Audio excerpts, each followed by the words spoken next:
Donc sur ce profil, donc on est à cheval sur deux méthodes de travail du sol, labour et puis TCS. TCS en fait c'est un rota, enfin, c'est l'appareil que vous verrez tout à l'heure. Par contre en fait c'est une parcelle qui a été labourée de longue date.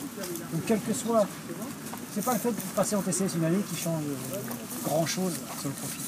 Et une petite différence de travail, vous voyez que ici sur le labour, on est plutôt mieux que sur les TCS cette année, parce que en fait on a approfondi jusqu'ici le sol. Avec la structure du sol là, qui est plutôt pas mal jusqu'ici. Ça c'est. J'en étais là. Voilà.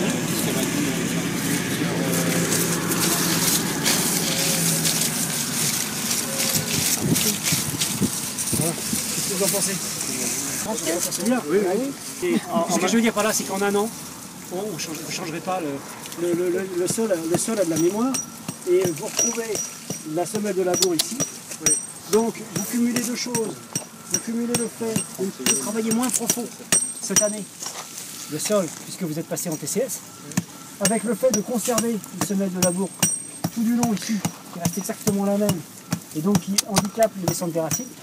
Donc en fait, forcément, vous avez une...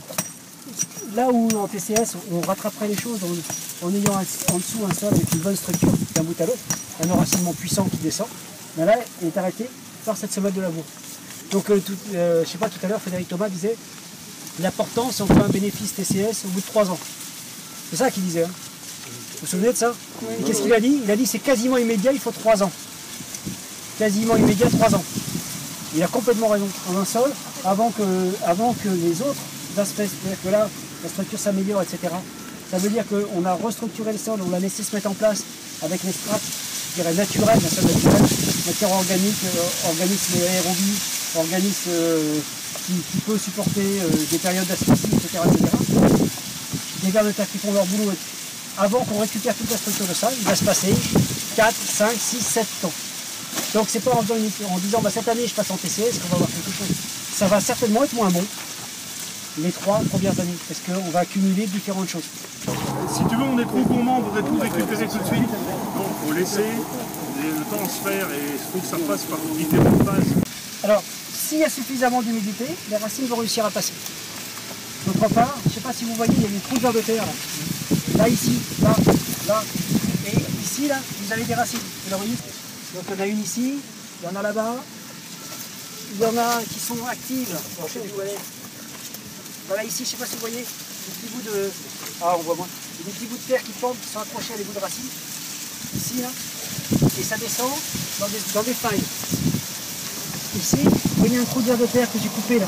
J'ai un peu abîmé. Vous voyez peut-être la racine qui arrive là. Celles qui vont descendre là. Tu as une galerie avec de l'organique autour. Donc tu as un passage, tu as de l'organique. Les racines vont descendre. C'est là qu'on voit que la vie du sol et les macro-organismes, etc., c'est très important. Comme je le disais tout à l'heure, il suffit que le maïs ait réussi à faire passer 2, 3, 4 racines en profondeur pour qu'il s'alimente en eau. Ça suffit. Mais c'est nécessaire.